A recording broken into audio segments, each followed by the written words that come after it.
What's up, guys? Capricorn Sun, Scorpio Moon, Pisces Rising here.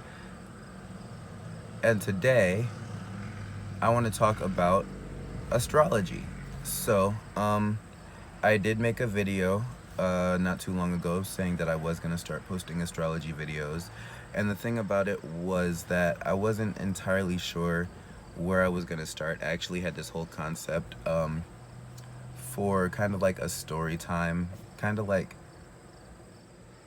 an anecdote, an analogy, a metaphor of astrology in itself in a holistic, like, lifespan, life cycle kind of way that that I am still gonna do. Actually was just in the process of making that video and it was interrupted, but it gave me the time to really just think about it, and I didn't deliver it in the way that I wanted to, so I'm just gonna redo that video at a later date. But on this day and in this video, I would like to talk about Capricorn energy, mainly because I am a Capricorn Sun and a Capricorn Mercury, so I'm sure those things are very much projected, you know, when you guys are watching me. But I also, and I mentioned this in a previous video, I have a stellium in Capricorn, so Capricorn energy is very prominent within my life and within myself.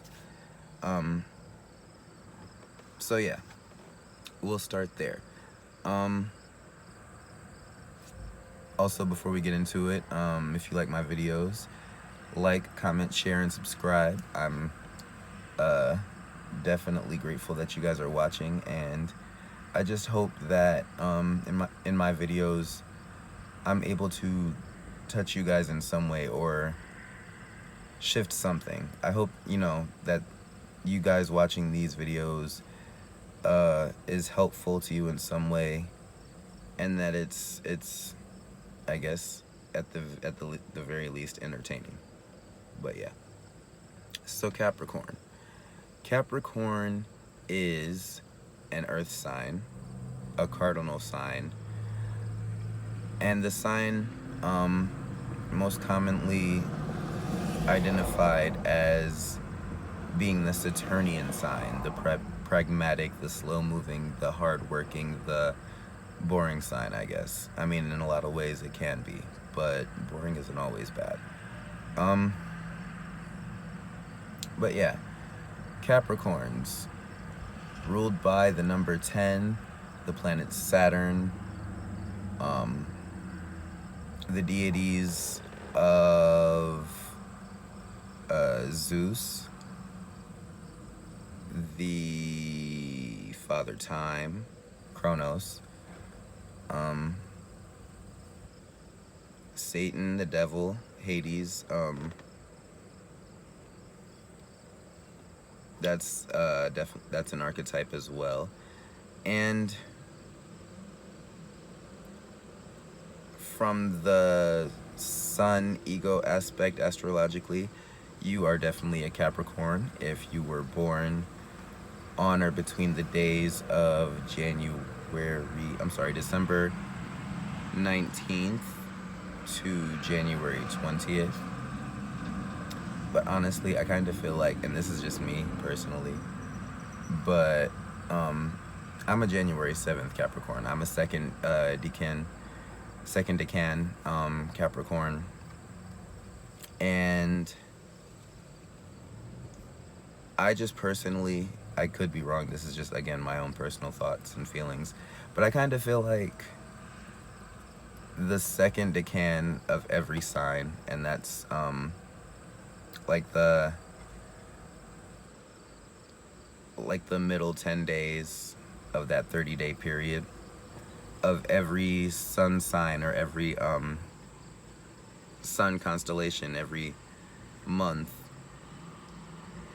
Only that second 10-day period of that sign energy, that constellation, that zodiac energy is at its purest. Like, everything comes in stages, and just like with the actual zodiac wheel, There's 12 signs, there's 4 elements, there's 3 stages as you progress through the zodiac wheel, and there are 3 energies that go along with every element. 3 is just a magic number. 3 is a magic number. Yes, it is. Okay.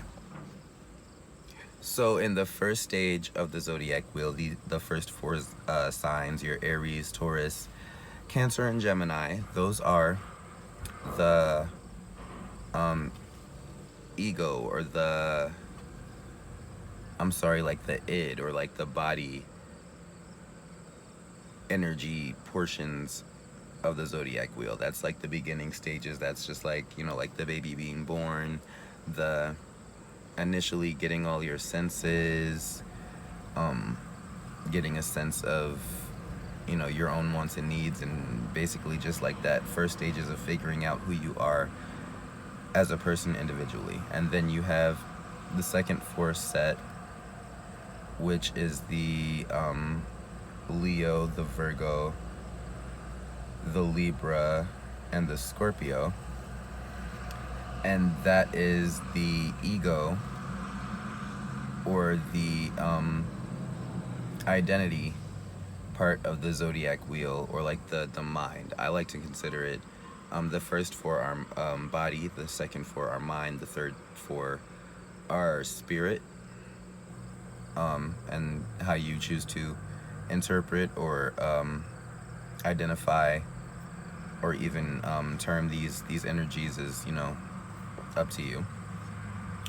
But the Leo, the Virgo, the Libra, the Scorpio, these are the energies that you build a sense of who you actually are once you've gotten those 3-dimensional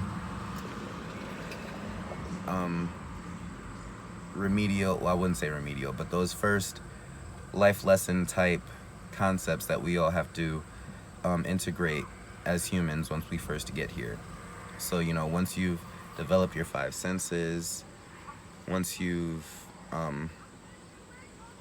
made connections with your family, your environment, and your mind is at that state where you're ready for that next level, then you're ready for the mind portion of the zodiac wheel.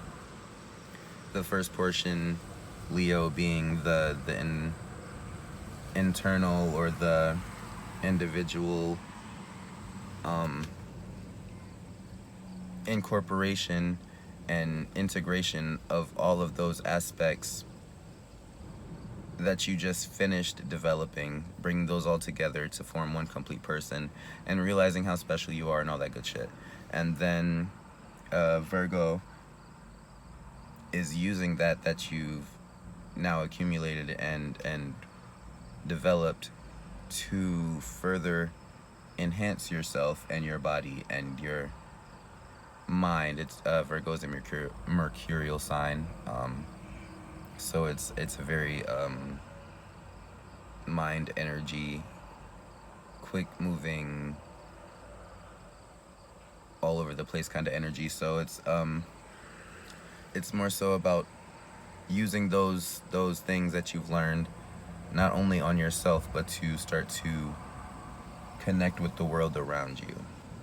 And then you have Libra, another air sign, Venus ruled, and this is the sign that part of the zodiac wheel where once you've learned those things that you can do to interact with the world around you, now you're interacting with the people around you and building connections with those souls and those energies that aren't native and part of your family and familiar, and things that you see all the time. And then the next part, Scorpio, is delving under the surface of those connections, reinforcing them, making them more profound, intimate, and starting to get that sense, that that feel of empathy, that oneness. Well, I wouldn't say oneness, but reflection. That, like, I can interact with you and understand you because I see myself in you. And I'm learning to see myself in all the connections that I have outside of myself, in those other sides of those connections. Boom. So that's the mind part of the zodiac wheel. And then you have the spirit part, which is your Sagittarius, your Capricorn, your Aquarius, your Pisces. These are all the signs that deal with a higher power, a higher existence, a higher plane, a higher knowing and understanding, a higher foundation, a higher, just all the things above this physical plane, above the mental astral plane. The things that yeah. And then, so Sagittarius, the fire energy, that's the beginnings of the higher learning. That's that initial spirit spark. Whereas Leo was that mind body connection spark, and Aries was that life essence spark. So once you have that spark of life in your spirit and it's awakened and you're becoming conscious, then you move on to Capricorn, where you start to develop the foundations and the structures of your internal spiritual development. And then you move on to Aquarius, where once you had the traditional learning and knowledge and foundation and structure and discipline of all that other stuff that, again, everybody has to learn, then you move to Aquarius, where you become an individual in yourself and in your spirit, and you learn to connect with, or at least identify, the other types of spirit and energy around you. And then you move into Pisces, which is the experience of the feeling of the all, the completion of developing the body, developing the mind, developing the spirit, and then using all of that to connect with everything in, out, around, and outside of you. Boom. That was a huge tangent. This was supposed to be a Capricorn video. And I guess in a way it is, because I'm a Capricorn. But no.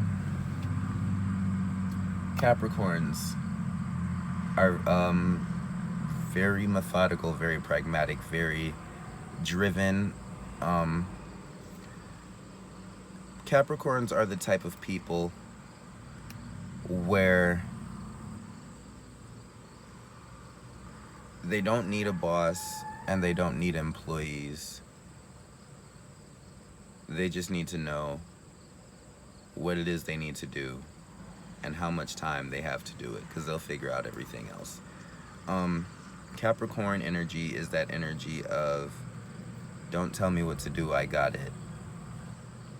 Don't get in my way unless you want to be a step on the ladder that I'm climbing up. Capricorn energy is just, I almost wanted to say dry, but yeah, can be very dry humor, dry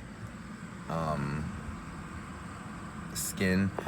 I've noticed, and I'll probably make a lot of further videos into stuff like this, because I've just noticed a lot of things astrologically, numerologically, that's a word somewhere in the universe, I just made it up.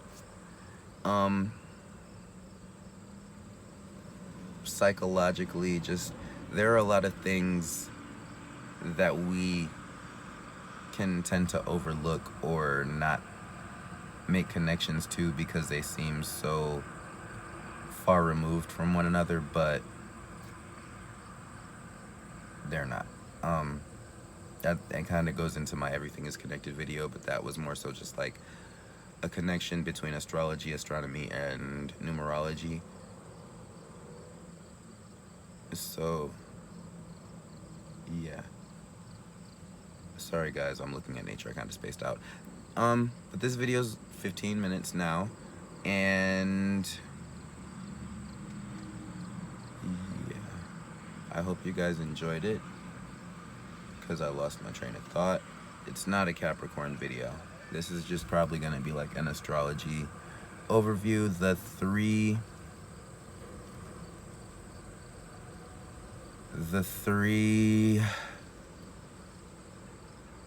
well, you guys know, you guys get it. It doesn't really need a title, I guess, but like the three stages of spiritual and astrological development. There we go.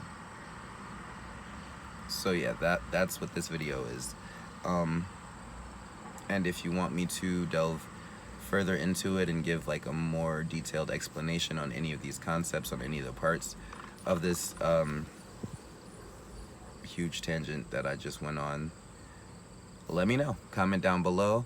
I hope you guys have a great day, whatever you are doing, whoever you are, wherever you are, wherever you are at in the world. Peace, love, blessings. Namaste. Om. Catch you in the next one.